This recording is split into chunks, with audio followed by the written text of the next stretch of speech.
సృష్టి స్థితి లయ సృష్టించే ఆయన, పోషించే ఆయన, అంటే ముగ్గురు కూడా ఆయన. అట్లాంటి ప్రభుదేవమా ఎలపై మా ఉనికి సార్థక మొదలకు మమ్మల్ని దీవించుమా. ఎలపై అంటే భూమి మీద, మా ఉనికి అంటే మనం చేసిన మంచి పనులు అవి ఎలా ఉండాలి? సార్థక మొదలుగా దీవించుమా. మనం మంచి వెళ్ళిపోయిన తర్వాత మనం వాళ్ళు చేసిన మంచి పనులే చెప్పుకుంటాం, అంతే కదా. వాళ్ళు మనకి గ్రామానికి వచ్చే పనులు పనులు చేస్తుంటారు కదా, ఆ పనులు చెప్పుకుంటాం.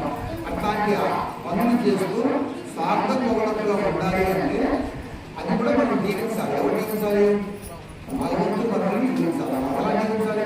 మనం యాదకుంటే మంచి పనులు చేస్తూ మన మంచి పనులు స్థిరంగా ఈ భూమి మీద ఉండిపోవాలి అని తెలియజేస్తున్నారు పుస్తకాలు.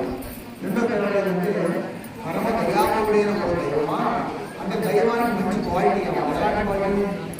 చాలా దయగల ఆయన. ఆ దయకు ఉండే ఏంటంటే పరమ దయాళుడు. పరమ అంటే చాలా గొప్ప దయగల, అంతకంటే గొప్ప దయగల వాడికి ఎవరు లేదన్నమాట. పరమ దయాళుడైన దైవమా, నీ దివ్య పాదాల చెంత, స్వామివారి యొక్క పాదాలు చెంత మా రక్షణ భారం విడిచి, అంటే మనల్ని రక్షించేవాడు ఎవరంటే చెప్తాడు జనరల్గా మా అబ్బాయి అండి, లేక నా భర్త అండి, లేక మన పక్కన మన అండి చెప్తాం, జనరల్గా చెప్పుకుంటాం మనం కలిసి. ఎవరు చెప్పినా అంతే కదా.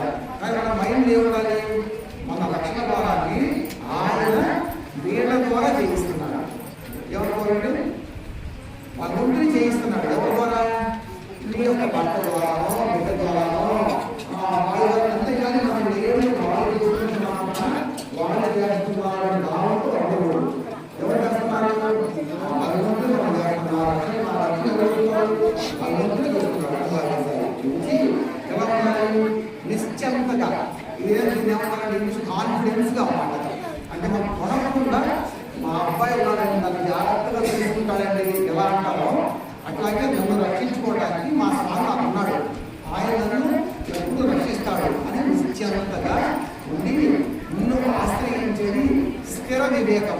స్థిర వివేకం అంటే ఏంటంటే ఎప్పుడు కూడా స్థిరంగా ఉండాలి. ఆ యొక్క నియమం మనం కొద్దిసేపు ఉంచుకుంటాం, ఏదైతే నన్ను రక్షించేది ఆయన ఏం చెప్పండి.